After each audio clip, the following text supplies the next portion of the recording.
Bom dia, família Granite Bay Hilltop. Muito feliz de ver cada um de vocês. E sabemos que na próxima semana alguns de vocês estarão viajando para a temporada de Ação de Graças. E provavelmente teremos alguns visitantes, novos visitantes aqui conosco. Eu quero dar boas-vindas a todos que estão aqui nos visitando. Bem-vindos. Queremos dar as boas-vindas àqueles que estão online, que estão nos assistindo, sintonizando na televisão ou ouvindo nosso áudio.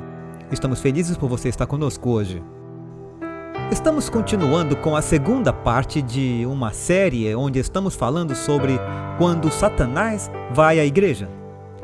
E pode haver mais de 2 partes para isso. Veremos como vai ser hoje. Enquanto eu estudo, eu continuo descobrindo mais e mais sobre esse assunto. A razão pela qual estamos discutindo isso está muito bem resumida. Se você olhar em 2 Coríntios capítulo 2, verso 11, Paulo conclui um de seus pensamentos dizendo que Satanás não obtenha vantagem sobre nós, pois não ignoramos seus objetivos. Ele não quer que sejamos ignorantes, o Senhor, Ele não quer que sejamos ignorantes sobre os objetivos do inimigo. Há instruções e advertências na palavra de Deus para evitar que sejamos vencidos pelo inimigo. E precisamos estar cientes dessas coisas. E nós louvado seja o Senhor pela maneira como Ele nos tem abençoado. Isso é amplamente preventivo. Mas é algo sobre o que deveríamos estar falando e ensinando. Eu pensei em começar com um fato incrível. Glypta pantales. Vespa Glypta pantales. Glypta pantales. Eu joguei isso para pronunciar no computador, para que eu pudesse dizer corretamente. Existe uma vespa realmente bizarra na natureza, que tem uma prática preocupante, que quando chega a hora de botar os ovos, ela encontra uma linda lagarta, que espera virar uma borboleta um dia, e ela pega essa lagarta grande e suculenta, e pega o seu rabo, que é como uma hipodérmica, e usa para injetar os ovos na lagarta. E a lagarta, depois que se recupera do choque e recebe a terapia, e ela então começa a comer esses ovinhos, e eles dentro dela começam a eclodir. E eles vivem dos sucos da lagarta, porque as lagartas estão tentando ao máximo um dia se transformar numa borboleta. E a pequena vespa, uma larva, eclode, e então eles mastigam e perfuram a pele. Eu sei que não é legal, é tipo os body snatchers, é assustador. E eles eventualmente ficam pendurados na parte externa da pele da lagarta, mas ainda estão tentando fazer seus negócios, que a lagarta até se vê se defendendo deles. Mas tudo que a lagarta come é sugado por essas larvas que ficam cada vez maiores até que finalmente formam seus próprios casulos. E bem na hora em que eles voam como vespas bebês, a lagarta morre, nunca atingindo seu objetivo de ser uma borboleta. Porque a vespa plantou seus ovos na lagarta. Bem, o diabo faz isso na igreja. Deus quer que nós nos alimentemos e cresçamos e floresçamos e voemos, mas o diabo continua plantando seus ensinamentos e seus problemas na igreja para tentar minar nossas forças e nossa atenção, e acabamos lançando nossas pérolas aos porcos e dando o que é sagrado aos cães, até muito em breve não darmos frutos. Então vamos falar sobre alguns truques para que não tenhamos que cair nessas armadilhas. Agora, na semana passada, se você não esteve aqui, revisão rápida. Estávamos conversando sobre usar títulos diferentes. O desejo do diabo, ele é motivado pelo orgulho, a desgraça do diabo, a difamação do diabo, a discórdia e as distrações. Todos nós sabemos que o diabo tenta nos distrair de quais são as prioridades de buscar primeiro o reino de Deus.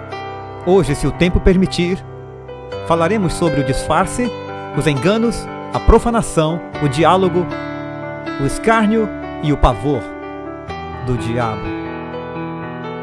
Agora, quando estamos falando sobre o diabo na igreja, isso sempre soa como um paradoxo.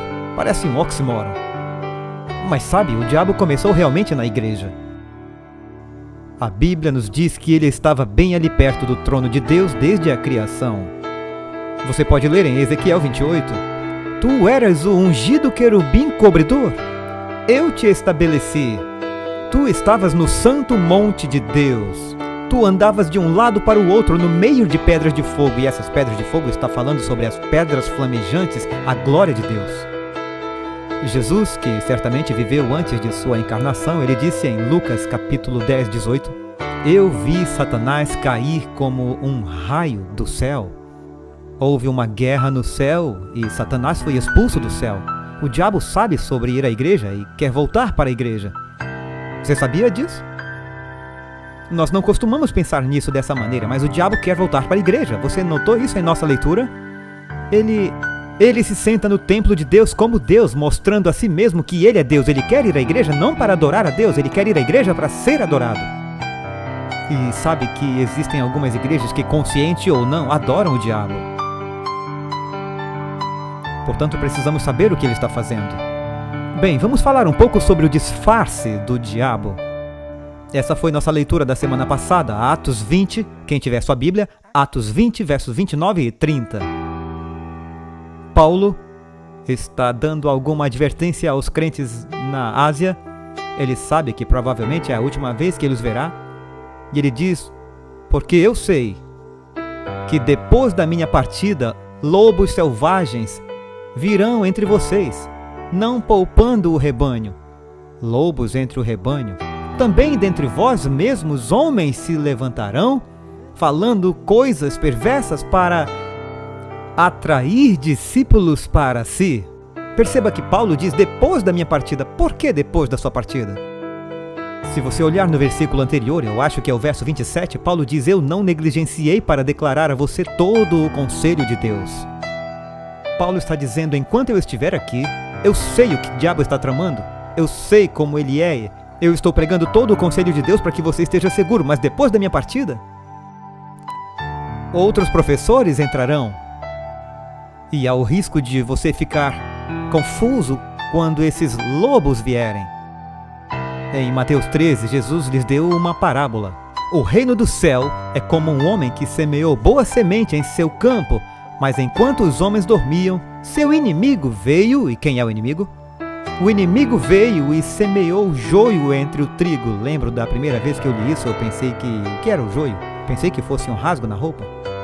Um joio é uma palavra para erva daninha que parece trigo quando é pequena.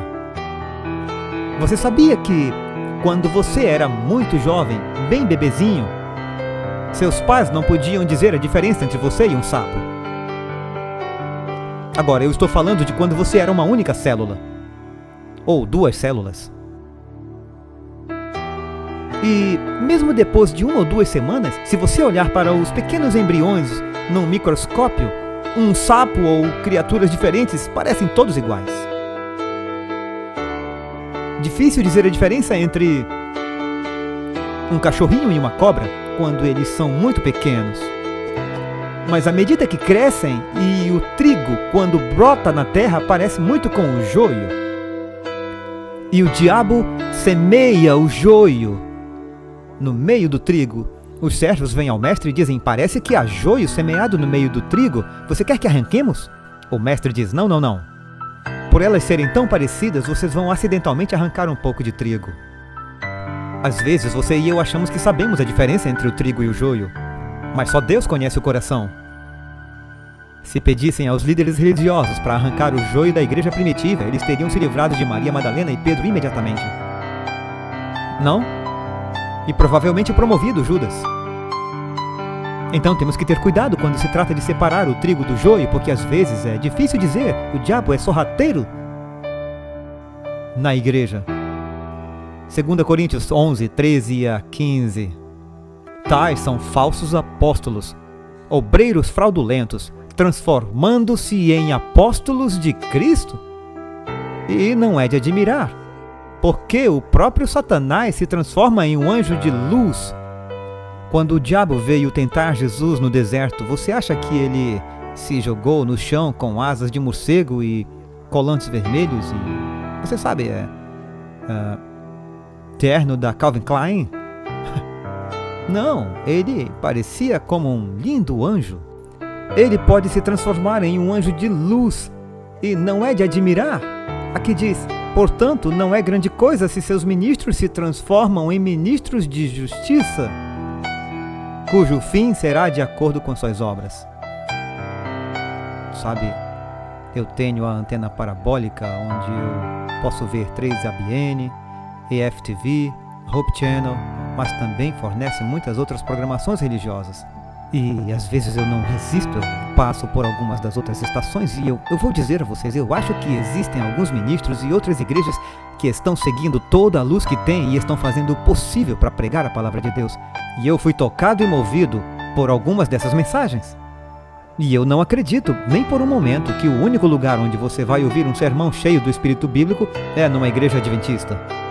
Eu sei que Deus tem pessoas, mas eu vou dizer a vocês, também existem alguns vendedores de óleo de cobra por aí que se chamam de pastores. E eu os ouço e como eles estão enganando as pessoas. E eles são como demônios. É tudo sobre o que há nisso para mim, e orgulho e dinheiro, e você vai conseguir o que você quer. Isso soa como o diabo. Alguns deles parecem com o diabo. Mas eles vêm como ministros da justiça e eles citam a Bíblia. Jesus disse que os lobos vão entrar. Mateus 23, ai de vós, escribas e fariseus hipócritas, porque devorais as casas das viúvas e fingem fazer longas orações. Portanto, vocês vão receber a maior condenação. É especialmente flagrante quando alguém afirma ser um servo do Senhor e depois engana as ovelhas. Mateus, Jesus nos adverte, porque haverá um falso Cristo, Mateus 24, haverá falsos cristos, plural, não apenas um no fim dos tempos, embora Satanás personifique Cristo, e falsos profetas, e tem sido assim por anos, e eles mostrarão grandes sinais e maravilhas, o diabo pode até dar poder, e enganarão, se possível, até os escolhidos. Eis que já vos disse de antemão. Ele vem disfarçado de anjo de luz. Jesus disse em Mateus 7,15: guardai-vos dos falsos profetas que vêm a vós disfarçados de ovelhas. Parecem ovelhas! Eu me lembro de ter ouvido anos atrás, na Inglaterra, por volta da virada do século XVIII, havia um ladrão infame na Inglaterra. Eles o chamavam de Capitão Thunderbolt. E ele era muito esperto, muito sorrateiro, porque ele roubou muitas joias e roubou muito ouro e itens caros das casas das pessoas, e eles não conseguiram pegá-los, então ele escapou em um barco da Inglaterra para a América e ele mudou seu nome. E ele mudou seu nome para Dr. Wilson.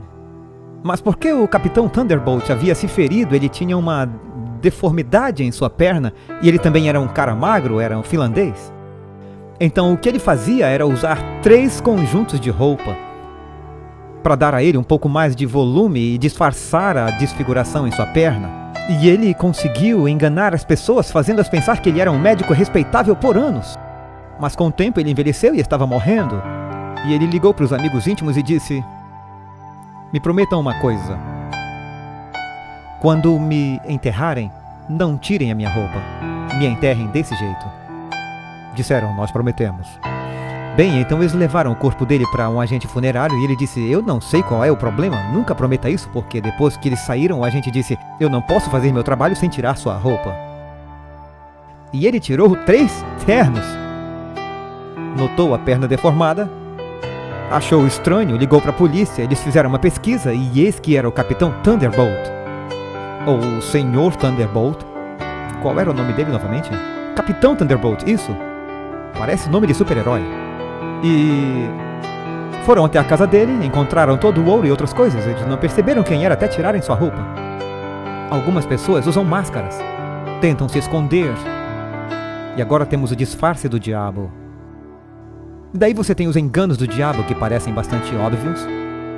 Os enganos do diabo, mas eu quero que você observe. Apocalipse 12, verso 9. Então o grande dragão foi expulso, aquela antiga serpente chamada o Diabo e Satanás, que engana o mundo inteiro. Ele foi lançado na terra e os seus anjos foram lançados com ele. Então você tem o diabo e seus anjos que estão fazendo o quê? Eles estão enganando o mundo inteiro. Mas não é só o mundo lá fora que está sendo enganado. Olhe 1 Timóteo 4:1. Agora o Espírito fala expressamente dizendo que nos últimos tempos alguns apostatarão da fé. Estes são os que na fé dão ouvidos a espíritos enganadores e doutrinas de demônios. Diz, serão enganados. Espíritos enganadores. Não apenas o mundo sendo enganado, mas pessoas na igreja sendo enganadas. Pelo quê? Doutrinas de demônios. Sabe, para cada verdade de Deus o diabo tem uma falsificação. Assim como cristãos temos os nossos ensinamentos fundamentais, a nossa teologia, o diabo também tem. Ele tem uma falsificação de amor, o diabo tem uma falsificação para o amor, as línguas, o sábado, vocês sabem. Observe isso. Satanás tem sua própria trindade. Você lê em Apocalipse 16:13, o dragão, a besta e o falso profeta. Onde temos o Pai, o Filho e o Espírito Santo. Ele tem a sua própria igreja. Apocalipse 2:9 chama sinagoga de Satanás. Assim está escrito. Ele tem sua própria teologia. 1 Timóteo 4:1, doutrinas de demônios. Ele tem seus próprios ministros. 2 Coríntios 11:4 e 5, verso 15. São chamados ministros de Satanás. Eles se formaram em seu próprio seminário. Ele tem o próprio evangelho. Gálatas 1:9 o chama de evangelho amaldiçoado. Ele tem seu próprio sistema de sacrifícios. Paulo diz em 1 Coríntios 10, os gentios sacrificam aos demônios. Ele tem seu próprio serviço de comunhão. 1 Coríntios 10:21, Paulo diz o cálice dos demônios e a mesa dos demônios. Ele tem seu próprio espírito profano. Eu não posso chamá-lo de seu próprio Espírito Santo, porque obviamente não é santo. Mas diz que é um espírito de um demônio imundo. Ele tem seu próprio trono dado a ele pelo dragão, Apocalipse 13:2. Ele tem seus próprios adoradores, veja Apocalipse 13. Eles adorarão a besta. Então o diabo tem o seu próprio sistema completo de teologia, igreja, ministros. E ele engana as pessoas. Há muitos que pensam que estão servindo ao Senhor e estão servindo ao diabo. Então você tem a corrupção do diabo. O diabo entra sorrateiramente na igreja para contaminar. Veja Marcos 11, verso 15.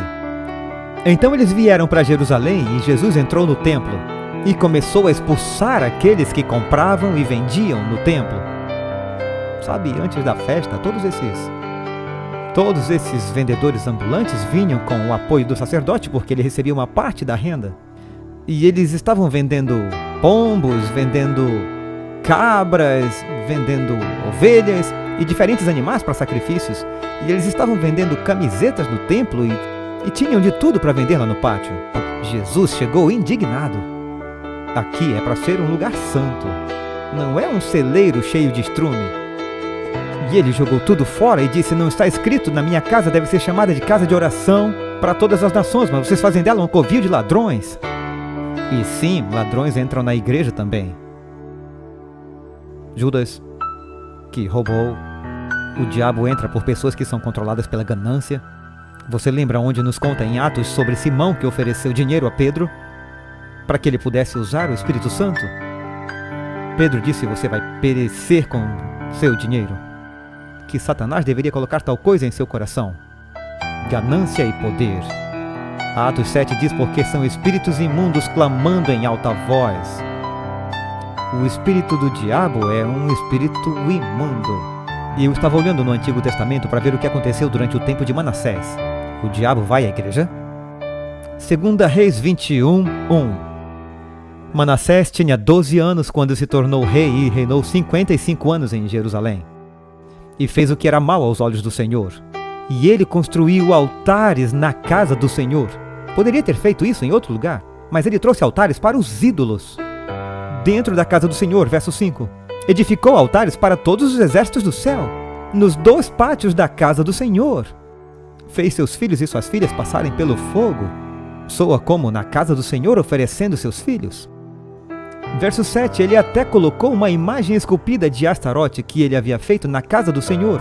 Essa é uma forma de culto de adoração relacionada a todos os tipos de perversão. Na casa do Senhor. Que Deus disse a Salomão, nesta casa em Jerusalém que eu escolhi, Vou colocar meu nome lá para sempre. O diabo adora profanar a casa do Senhor.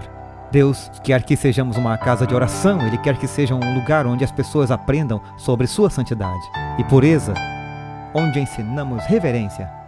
Acredito que nossos locais de culto devem ser limpos. Posso ouvir um amém? Quer dizer, eu defendo isso. Eu estou andando pelo corredor, eu fiz isso hoje. Alguém deixou cair um lápis no chão. De qualquer maneira, é uma coisa pequena, mas é algo que está fora do lugar. É a casa de Deus. Quero dizer, se você cuidar da sua casa, devemos cuidar ainda melhor da casa de Deus. Mantê-la limpa. Sabe, eu vou apenas mencionar isso. Eu não sei o que você vai pensar, mas eu já viajei ao redor do mundo. E eu tenho muitos amigos que são membros de outras igrejas e eu tenho vários amigos que são mormons, santos dos últimos dias. Eu acho que eles mudaram o nome recentemente. Mas eu estou preso ao título antigo. E eu vou dizer a vocês, uma coisa que realmente eu admiro é que onde eles vão e constroem uma igreja, é sempre um dos prédios mais limpos e bonitos do bairro. Eu já estive em lugares ao redor do mundo que são aldeias cercadas por miséria e sujeira, e então você pode identificar um local de culto mormon. Eles são muito meticulosos em manter seus lugares limpos, quanto mais devemos nós, a igreja remanescente. Eu quero ter certeza de que a nossa casa de Deus não está contaminada. Nós não temos abominações, que somos reverentes, que os mantenhamos puros diante de Deus. Essa é uma das formas de o diabo entrar. Ele quer contaminar os lugares de Deus. Então você tem o diálogo do diabo. Um caçador estava na floresta e ele encontrou um grande urso. E ele apontou sua arma, estava pronto para atirar, e o urso levantou suas mãos. E ele disse: espere, vamos conversar sobre isso. Bem, o caçador nunca conversou com o urso antes. E ele falou do que se tratava. E ele disse: não precisa acabar assim. Ele disse: podemos negociar. O urso disse: o que você quer? O caçador disse: eu não sei como podemos negociar. Eu quero um casaco de pele de urso. O urso disse: nós podemos conseguir isso. O caçador disse: o que você quer? Eu estou com fome, eu só quero comida. E ele disse: vamos sentar nessas pedras e conversar a respeito. Então o caçador cautelosamente foi e sentou-se na rocha, e o urso sentou-se na frente dele. E eles conversaram um pouco, e então o urso foi embora feliz e deixou a arma do caçador lá no chão. Eles tinham chegado a um acordo. O urso estava com o estômago cheio e o caçador tinha um casaco de pele de urso. Porque o urso comeu o caçador, caso você não tenha entendido. Algumas pessoas ainda estão pensando: como isso aconteceu? O diálogo. Como nos metemos em problemas? Gênesis 3. Você vê aqui na tela o diálogo com o diabo. Agora a serpente era mais astuta do que qualquer animal no campo que o Senhor Deus havia feito. E ele disse para a mulher: oi, linda. Olá. Na verdade, no original hebraico é uma saudação como olá. Ele disse: Deus realmente disse: não comerás de toda a árvore do jardim? Vamos conversar sobre isso. Ele a envolveu para discutir o que Deus havia ordenado. E Deus não quer que apenas conversemos sobre a sua vontade, tanto quanto Ele quer que obedeçamos sua vontade. Muita gente acha que falar de teologia é diferente de vivê-la. Sabe, você não vai querer se envolver em uma discussão com o diabo porque você não pode racionalizar qualquer coisa. Se falar com o inimigo, Satanás convenceu 1/3 dos santos anjos a confiar nele em vez do Senhor. Mateus 16:22. Jesus disse aos apóstolos: eu vou para Jerusalém, vou morrer, vou ressuscitar ao 3º dia. Pedro disse: Senhor, vamos bater um papo. Vem cá, eu quero falar com você. E Pedro disse: Jesus, longe de ti isso não vai acontecer com você. Sabe o que Jesus disse a Pedro? Para trás de mim, Satanás. O diabo estava usando até mesmo alguém próximo ao Senhor para tentar convencê-lo a não ir para a cruz. Isso nos lembra que até bons líderes cometem erros. Judas, verso 9. Judas tem apenas um capítulo. Verso 9. Miguel, o arcanjo, contendendo com o diabo, quando ele disputou. Você sabe o que é uma disputa? Ele queria envolvê-lo numa discussão, uma disputa. E o diabo enviou: Miguel está vindo para ressuscitar Moisés. E o diabo diz: não, você não pode levá-lo. Ele pecou. Ele perdeu a paciência. E ele assassinou alguém e enterrou na areia. Você não pode pegá-lo. E diz que Miguel nem o envolveria. Ele diz: o Senhor te repreenda. É isso. As conversas que Jesus tem com o diabo são muito pequenas na Bíblia. Uma vez, a única pergunta que ele faz, e provavelmente é para o bem dos discípulos, ele diz: qual o seu nome?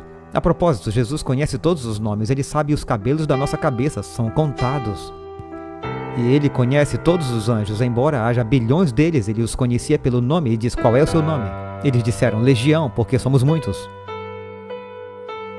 Mas fora isso, a única conversa que Jesus teve com o diabo foi: para trás de mim, Satanás, ou ele citou as Escrituras. E essa devia ser a nossa atitude. Não entrar em uma discussão com o diabo. Se você sabe que uma pessoa está te arrastando para baixo e está tentando te confundir com a teologia deles, na verdade eu fui a uma faculdade cristã de teologia e eu queria fazer esse curso sobre o Antigo Testamento. E eu assisti algumas aulas e eu disse ao professor: eu não posso mais fazer esse curso. Ele disse: por que não? Eu disse: toda vez que eu saio a minha fé está mais fraca. Eu disse: você desafia tudo. Você disse que a Bíblia não é literal. Você precisa escutar. Você vai ouvir boas respostas. Apenas me escute. Eu disse: eu não quero escutar você. Eu ouvi anos depois que parece ele nem estar mais na igreja. Então, sabe, se alguém está te levando por um caminho com sua teologia ou te puxando para o lado do saguão e dizem: eu tenho uma nova luz, eu quero compartilhar com você, eu sei que Deus compartilha a nova luz, mas às vezes ela vem numa roupa de ovelha e é um lobo que está querendo debater. Então você tem o escárnio do diabo. É a palavra mais próxima de maldade. O escárnio. Você lembra da história? Lucas 9:51. Agora, aconteceu quando chegou a hora de Jesus para ser recebido, ele firmemente decidiu ir a Jerusalém. Jesus está a caminho para adorar na festa, e ele enviou alguns de seus mensageiros antes dele. E eles foram a uma aldeia de samaritanos para preparar tudo. Eles disseram: é uma longa viagem, há uma pousada, um lugar onde o mestre possa ficar. Eles disseram: vocês vão descer para Jerusalém para adorar? Nós não adoramos em Jerusalém, nós adoramos no Monte Gerizim. Se eles estiverem indo para Jerusalém, então não se preocupem em parar aqui. Lembram da discussão com a mulher samaritana?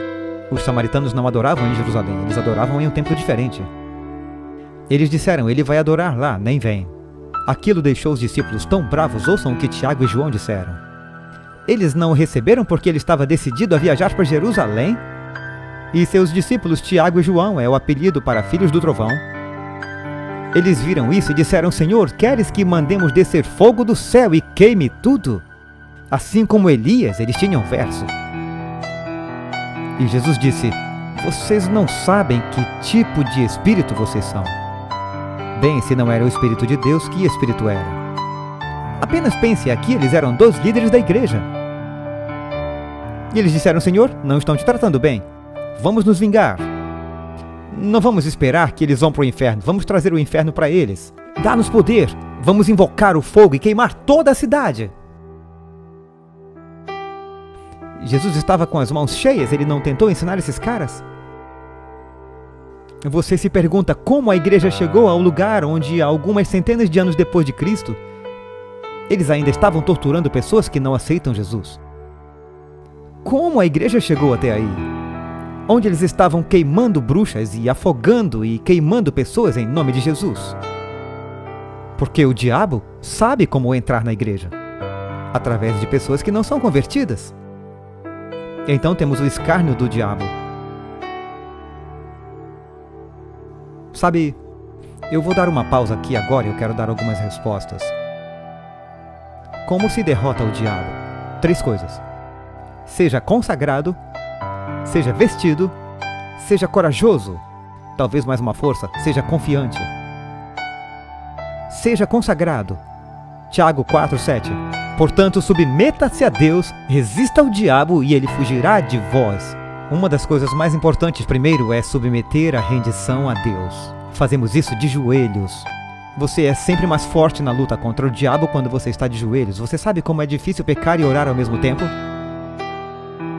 Se você está orando por vitória, Deus vai esvaziar o céu com os anjos para ajudá-lo, ao invés de ver você cair se você está se voltando para Ele.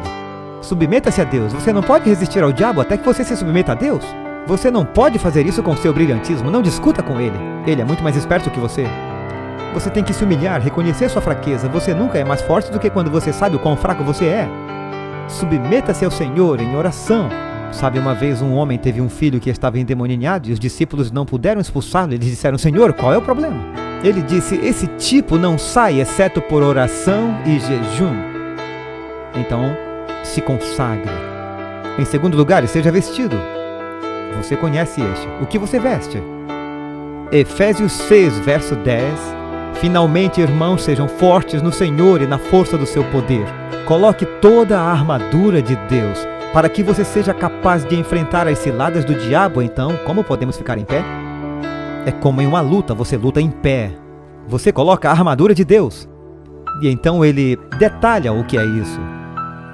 Não lutamos contra carne e sangue, mas contra principados, contra potestades, contra os governantes das trevas deste mundo, contra hostes espirituais da maldade nos lugares celestiais. Estamos travando uma batalha espiritual que devemos travar com a armadura espiritual. Portanto, pegue toda a armadura de Deus para que você possa resistir ao dia mau. O dia mau significa o dia da tentação. Tendo feito tudo para ficar em pé, e então ele lista, é claro, a couraça da justiça, o capacete da salvação. E esteja cingido com a verdade, e tenha os sapatos do Evangelho em seus pés, e a espada do Espírito, que é a palavra de Deus. E então ele diz com toda a oração. Dentre todas essas coisas, é claro, a espada do Espírito, a palavra de Deus, é uma das mais importantes. Foi assim que Jesus enfrentou cada tentação. Ele disse: está escrito, está escrito, está escrito.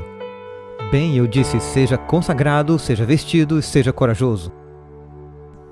Você notou quantas vezes na Bíblia diz: repreenda o diabo, resista ao diabo. Basta ler Tiago, que diz: portanto, submeta-se a Deus, resista. Há uma luta, seja corajoso, resista a ele.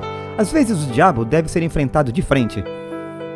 E às vezes você precisa admoestá-lo e chamá-lo a atenção. Diz: Miguel disse ao diabo que o Senhor te repreenda. Zacarias 3:2, quando o diabo estava acusando o sumo sacerdote, em Zacarias 3:2, diz que o Senhor te repreenda, Satanás.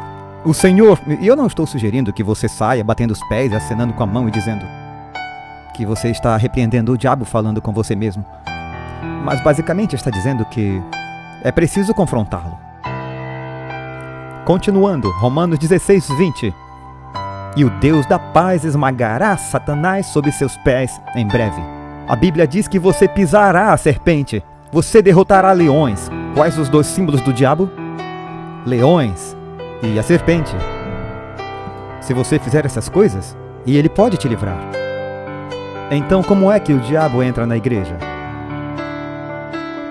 Eu escrevi um pequeno poema esta manhã.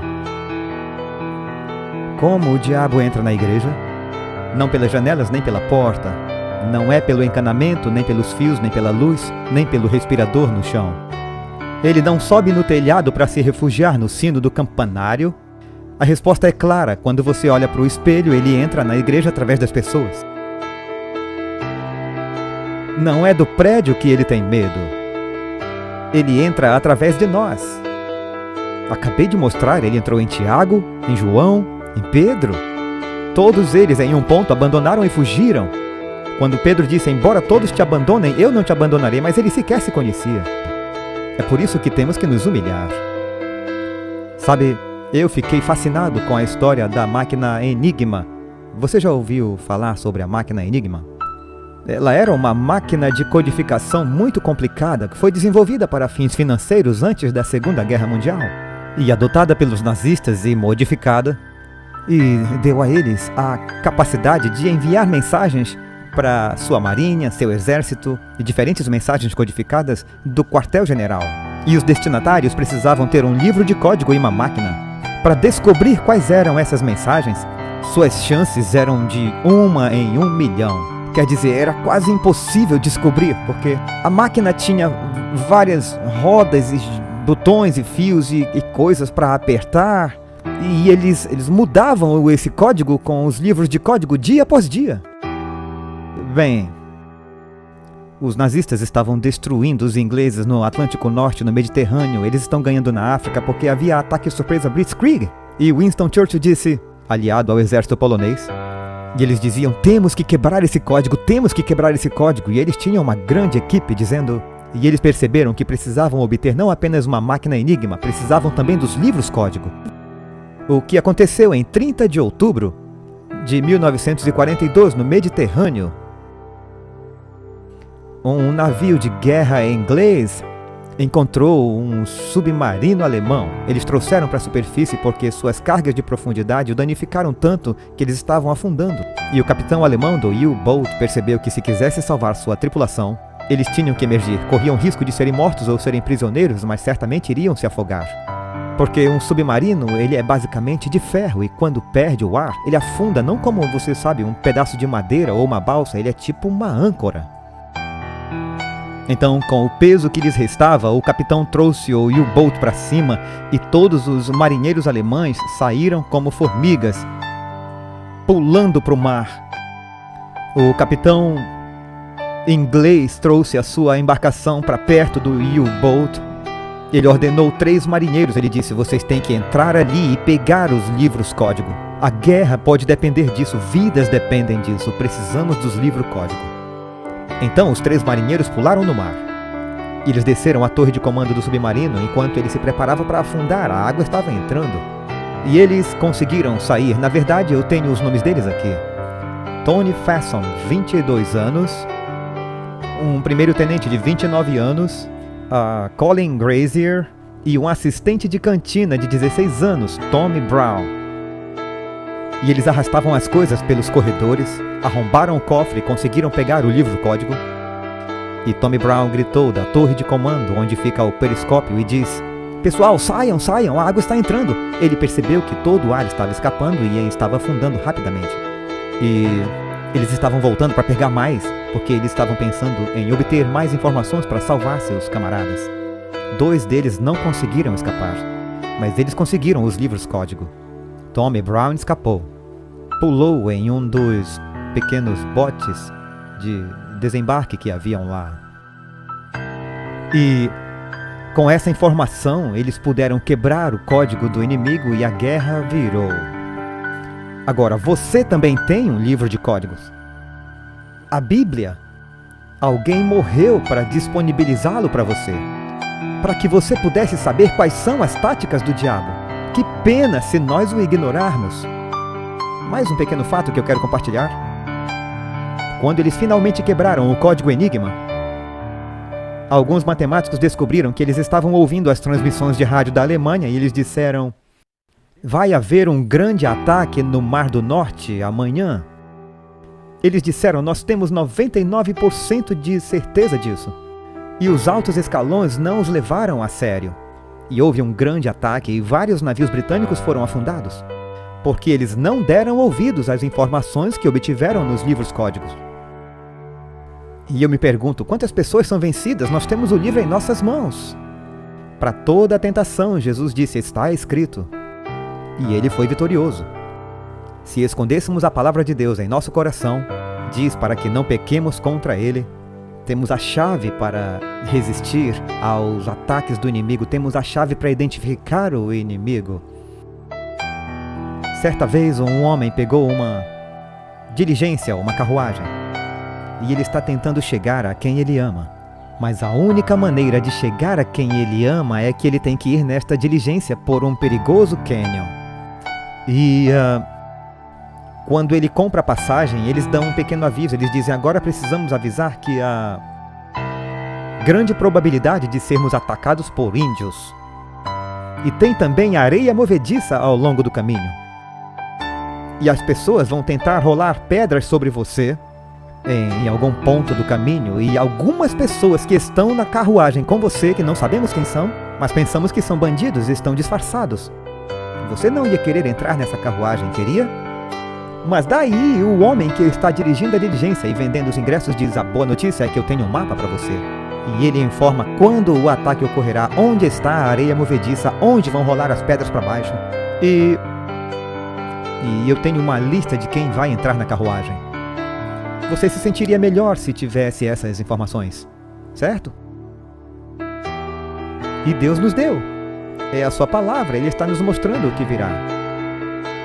E Ele está nos dizendo que quer que coloquemos a armadura de Deus. Por quê? Para que possamos enfrentar as artimanhas do inimigo. Nós vamos parar por aqui e encerrar com uma oração. Ore comigo. Pai do céu, eu oro para que o Senhor nos abençoe, para que possamos saber como podemos aplicar essas coisas em nossas vidas de maneira prática todos os dias. Senhor, todos os dias nos deparamos com distrações e tentações, sabemos que o inimigo anda por aí como um leão que ruge, mas Tu nos deste a chave e a defesa em Tua palavra. Eu oro para que tomemos a Tua armadura, que sejamos cobertos com a couraça da Tua justiça e que sejamos confiantes, Senhor, e corajosos, por causa da promessa de que maior é aquele que está em nós do que aquele que está no mundo. E assim eu peço esta bênção, Senhor, esteja conosco ao sairmos desse lugar. Lembrando que o Senhor prometeu estar conosco em todos os lugares. Oramos em nome de Jesus. Amém.